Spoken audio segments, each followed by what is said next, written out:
What's up, everybody? It is Kellen here from Start Your Systems, and welcome to episode 40 of Track Walk in MX Simulator. And today we're doing another fun little live adventure in Sim on a track called Get High 4. And apologies, I'm recovering from a small illness, so I may sound a little bit raspy, but that's alright. Still gonna have some fun. Probably gonna do 2 laps on this track. It's kind of short for one of those like crazy crazy single sky high tracks or whatever, but I mean, it's not that short. It's like 6-7 minutes lap times, but you know, you can do 2 of those and it'd still be under 15 minutes. So we're gonna do probably 2 laps, as long as I don't fall off in any wrong spots. There's spots on this track that you can like actually fall off and get stuck, so it's really hard to like have racing on it, although we've done it before. The last time I played this track before today was 2012, I believe, and I was on a 250 then, so it's been a while. And I did 1 short lap before I started recording this video just to make sure excuse me, that I still can actually run laps on it, because like I said, it's been so long that I've played it, I don't even remember, or I didn't remember the layout too well. Just wanted to make sure that I could at least spin a lap or 2 on it and not look like a total idiot jumping off the side of tracks and, you know, whatever. Anyway, man, my sinuses really weren't bothering me until I started recording, and now it's just like the death of me, which kind of sucks, but whatevs. This track was created by Shack Attack 12, and it is called Get High 4, so there are 3 predecessors to it. I believe all 3 of them, though, however, are 30-minute track comp tracks. So, but 30-minute track comps, for those of you that may be newer to the game and have never seen these before, because I don't think I've even partaken in one in at least a couple years now, so it's been a while. But basically what it is anybody that knows how to make a track in this game, it used to be like a good group of guys that would get together, like myself, Checkers, like Sweeney would get together from Race Factory, and like Zach Dupuy, Mike Owen, just kind of like the general group that I hang out with in TeamSpeak anyway, would get together. And you had 30 minutes to create a track, although nobody ever finished a track, it seemed like, in 30 minutes, so it ended up being like our track comps. But you had 30 minutes to make a track, and usually tracks like these spawned from it, because people would basically just make a gradient and then just lay it out and try to connect lines, because you don't have much time and you don't want to make the track like super perfect, because you're trying to at least finish the track. So that's how some of these like crazier tracks originally spawned. And then I haven't seen 30-minute track comps happen in a while, but you did see me recently play a track called Sky Madness Round 4, which is a track that, like I said, was created by Wall Amped, and he kind of created like this little series of crazy tracks like this, and he did that like with an actual purpose. You could see that he put a lot of different obstacles on it. This one is literally just straight track. You have the basic default traction for dirt, and then the default grass outlining the track, so it's really not much put together, but it's still a lot of fun to do these, because they're the arcadey versions that you can create in this game that people were asking us about when I did the original Sky Madness track walk for episode 19 of this. And like I was commenting back on a couple people, there are plenty of tracks like this in the game. You just kind of have to dig and find the ones that are good. Some people like try to make a decent track for their first track and end up making tracks like this, and some of them are actually kind of fun when they like totally screw up and make something like this. But this was a purpose-built track, like I said, that Shack Attack built, and the previous 3, I'm almost positive, were all 30-minute track comp tracks.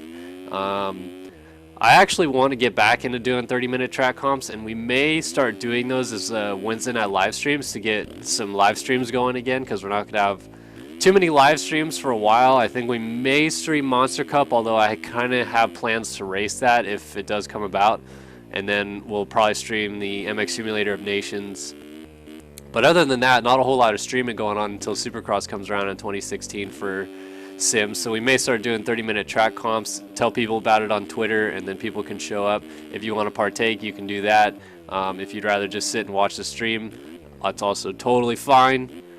But it should be a good fun, I think, in the future if we start doing that. I mean, I always had fun when I did 30-minute track comps, and I think you guys would enjoy watching them. So we'll see how that goes. It's the first time I've done that cleanly in a long time.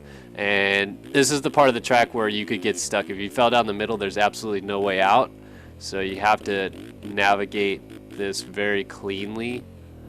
And it gets tricky right here because there's an off camber, but it's not too difficult. Let's just fix myself so I don't fall off. And that's pretty much the toughest part of the track. So it's not too difficult. I think the Sky Madness tracks that I was playing are a little bit more difficult. Land it. No, I'm not landing that.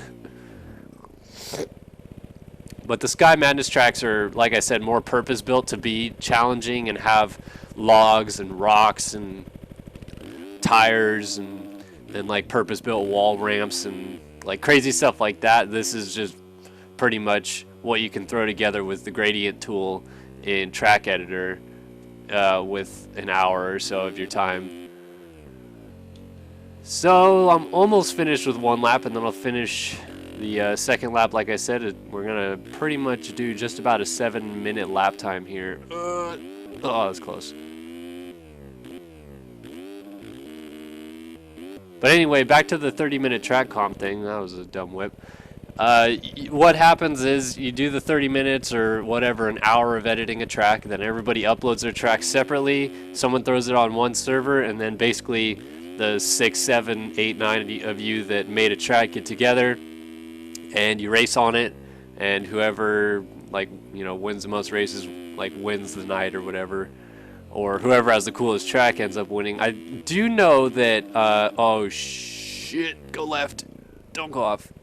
Okay, I do know that some 30-minute track comp tracks have turned into some actual real tracks. The first one that comes to my mind is it's called Fort Winton now, but it used to be called Sandtown. The original Fort Winton track, which was a mixture of, I believe, DJ and like Motoboss, or somebody had a helping hand in it, and DJ made the 2012 version of Fort Winton all by himself. But the original one was a 30-minute track comp that was just a sand track that they threw together, and DJ, I believe, then fixed it up and made it look real pretty and released it as Fort Winton Sand MX. So it went from being Sandtown to Fort Winton right there. And that's probably the best track that I can think of that was a 30-minute track comp. I know that Zach Dupuis released a track called Pinned Town way back when that was a 30-minute track comp as well. But most of the time, like I said, they're just kind of screwy around fun little tracks that are put together. And usually they're never released either on the forums because, I mean, most people don't want to play. Half the garbage is made during it. It's more just like a fun event for people to laugh at the stuff. In fact, when we used to do track comps with Charles Sweeney from Race Factory, Sween Doggy, he created a track, and I don't remember the name of it, but the ending was you jumped off this really high cliff into a hole in the ground that had a very obscene image of a hole that you were jumping into. And he did a Sweener Vision, which were like these really popular videos that Sween did way back when. Oh, fuck me, am I going to get stuck? Oh, God, I was going to get stuck so bad. But he used to do those Sweener Vision videos. I don't know if you guys ever saw those back in the day. And, alright, I got to figure out where I can go back down and do that jump again. This looks like a fine spot to jump off at. So he'd do those Sweener Vision videos, and I think it was like late 2012 that this one was released, and that was part of the video was the ending of that track comp, and it was a blast. Like, we would come up with some of the stupidest shit, and some people would get serious and make like legit tracks. I remember one time when we were doing it with Checkers, he actually like fixed or whatever, but inverted his track called Mission Valley, which was, I believe, his first ever release in this game way back in 2009. and he like inverted it and fixed it up a little bit, and then made it a really cool track. And I think one time he also like reinvented Boonville, which is another one of Checker's really famous tracks. So Checkers usually, when we do 30-minute track comps, goes all out, which I mean you could expect because Checkers is quite the track maker and he can throw stuff together quickly. But other people are just like, fuck it, we're gonna make this huge wall right here, and you gotta come over it, and you gotta go over this crazy double that's 8,000 feet in the air. Like you try to just have fun with it in general, and it ended up being a lot of fun. So I assume that if we do end up doing live streams with track comps in the future, that it'll be just as much fun, and we should get a lot of people involved. And I think that's probably going to be what we'll use to take over our Wednesday nights once the school season starts again. I mean, I go back to school tomorrow. And we'll have 2 track walks this week as well. When I was in Wisconsin 2 weeks ago, Jeremy was supposed to release the Indiana track walk on the Wednesday, but we spent all day together. I told him just forget about it, release it the next week, and that's what he did. So we're actually a week behind on track walks. We want to have at least one a week this year, so we should end the year with close to 52, although at the beginning of the season I was doing 2 track walks per week for like a couple weeks, so it's probably going to be closer to like 57 or so, I would guess, by the end of the year.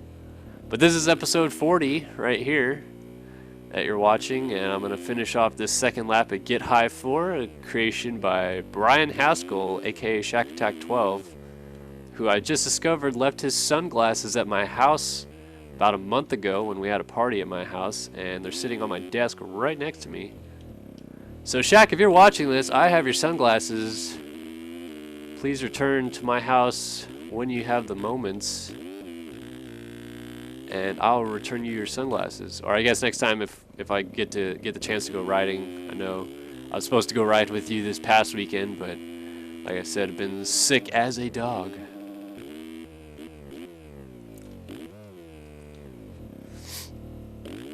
It's kind of fun for me at least, to go back and play this track as well, because I used to only play this track for one on a 250F, because when I was learning the game back in 2012, that was the only bike that I felt comfortable on. The 450 was too much for me until I got a new computer, and then the 450 was kind of okay because it was more manageable. And then I ended off the season when I got a new computer. I raced my first ever national at Southwick that year. Scored, I think I ended up with like 22 points by the end of the season. Missed a national number that year by a couple points, and that's how I ended up with 101 the next year, because I picked it. But anyway, it's fun to go back and play this because, I mean, oh my god, I was so bad at this game back then because I was new to it.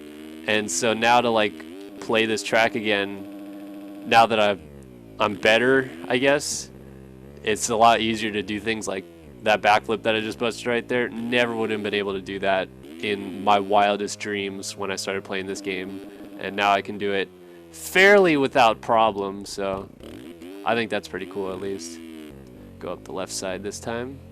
No real difference to this like split other than just don't fall down the middle. And we'll work our way up to the top. So like I said, I think that's the hardest part of the track in my opinion, because if you're new to the game, trying to navigate those turns without falling off is a real bitch. But honestly, I think the part that I always had a tough time with was this downhill, because you always like want to charge down and be like, oh, I can fly into this corner. But when you get to the bottom right here, if you haven't already like really started turning and on the brakes, this off-camber hill just drags you all the way to the right side of the track, and it's so hard not to go flying down at the bottom of the hill.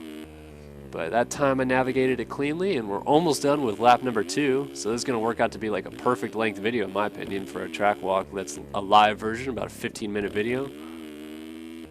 Throw a little whipper tail for the style. And we'll get an official lap time this time as well, so I'm kind of excited to see this. I think I had that mishap halfway through this lap where I had to go back and redo a section, but still there's probably going to be a pretty good time, which is kind of cool. Get to see what the lap time will be. All right, over the line right here. There we go, 7:37.7. Oh, land this. Okay, Get on the brakes. Noise. So 737.7, that's a lot of sevens. And that's 2 laps at Get High 4. So if you like this video, please comment, subscribe, like the video, you know, the whole 9 yards. And the track link will be in the description. So for those of you that are like track, check the description. And we'll be coming at you with another track walk coming up on Friday. But yeah, we'll see you then. For now, that was Get High 4 Track Walk episode 40.